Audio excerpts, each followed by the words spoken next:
굿모닝 마켓입니다. 출근길 날씨가 부쩍 추워졌습니다. 시장도 냉정을 찾아가는 걸까요? 지난주 뉴욕 증시 옵션 만기를 맞아 종목별 변동성도 무척 커졌는데요. 기술주가 전체적으로 하락한 가운데 다가오는 엔비디아 실적에 시선이 집중될 예정입니다. 우선 지난 금요일 뉴욕 증시 3대 지수 일제히 하락 마감했습니다. 주 후반으로 갈수록 힘을 전체적으로 잃는 모습이었는데요. 다우 지수가 0.70%, S&P 500이 1.32% 하락했습니다. 기술주 중심의 나스닥 지수가 2.2% 넘게 떨어지면서 하락폭이 지수 중에는 가장 컸습니다. 주요 종목들도 보시면 대형 기술주 사이에서 희비가 극명하게 엇갈렸는데요. 이번 주 실적 발표 앞두고 있는 엔비디아, 오펜하이머와 시티그룹 등이 목표 주가 상향 조정했지만 3%대 하락했고요. 그래도 1위 자리 지켜내긴 했습니다. 사실 엔비디아뿐만 아니라 반도체 종목군 전체, 그리고 대형 기술주들 전체적으로 트럼프 정책에 대한 우려를 반영하면서 흐름이 좋지 않았습니다. 말씀 주신 것처럼 필라델피아 반도체 지수도 3.4% 하락했습니다. 이어서 마이크로소프트 보겠습니다. 일론 머스크가 오픈 AI에 대한 소송에서 반독점 주장에 마이크로소프트를 피고로 추가했다는 소식에 2.7%대 하락했습니다. 아마존은 주요 헤지펀드들이 대부분 매도 포지션 취했다는 소식에 4%대 하락했고 엔비디아도 또 이어서 메타도 4% 하락했습니다.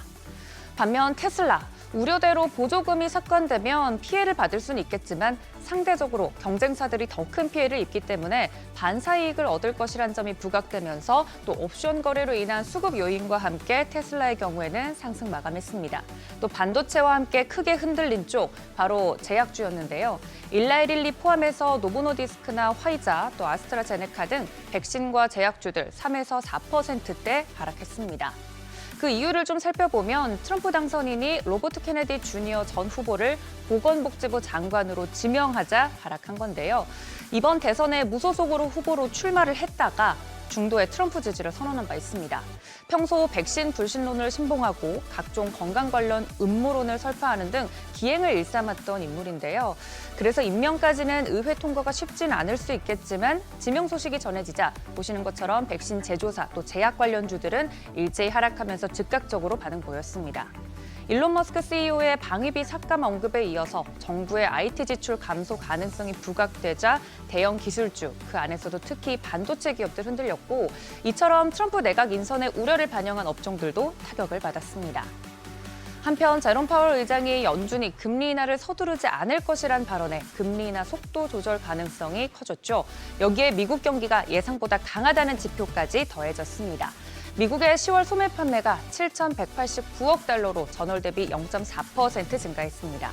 미국의 소비가 이처럼 굳건하다 보니 인플레이션 둔화세가 느려지고 경기 침체 우려가 사라지면서 연준이 금리 인하에 신중해질 수 있다는 시장 논리입니다. 패드워치에 따르면 연준이 12월에 기준금리를 25bp 인하할 확률 보시는 것처럼 60%대로 뚝 떨어졌습니다. 트럼프 랠리로 가파르게 오른 시장에 대한 고평가 이야기가 나오고 있기도 하고요. 금리 인하 속도 조절론이 이처럼 힘을 받으면서 매도세가 가속화됐습니다. 금리 인하가 더뎌질 것이라는 관측에 국채 수익률도 반응했습니다. 연준 정책에 민감하게 연동하는 2년물 4.30%대, 10년물도 4.44%대의 거래를 마쳤습니다. 10년물은 장중 한때 4.5%까지 치솟기도 했습니다. 이어서 국제유가도 연준의 금리 인하 속도 조절 가능성에 영향을 받았는데요. 12월 인도분 WTI 배럴당 67달러 선에 글로벌 벤치마크 역할을 하고 있는 브렌트유 배럴당 71달러 선에 하락 마감했습니다. 4거래일 만에 하락이네요. 상승 동력이 둔화된 가운데 이번 주 그중 엔비디아 실적 발표 일정에 특히 주목하셔야겠습니다. 표기도 해두었는데요. 옵션 시장에서는 엔비디아 실적 발표 후에 시장이 1% 이상 위아래로 변동성 보일 것으로 전망하고 있습니다. 트럼프 2기 행정부 인사들 소식에 즉각적인 반응이 오는 것만 보더라도 현재 시장은 이 기대와 우려 사이에서 움직이고 있는 듯합니다. 엔비디아 실적 발표를 기점으로 어느 쪽으로 더 기울게 될지 함께 지켜보시죠. 굿모닝 마켓이었습니다.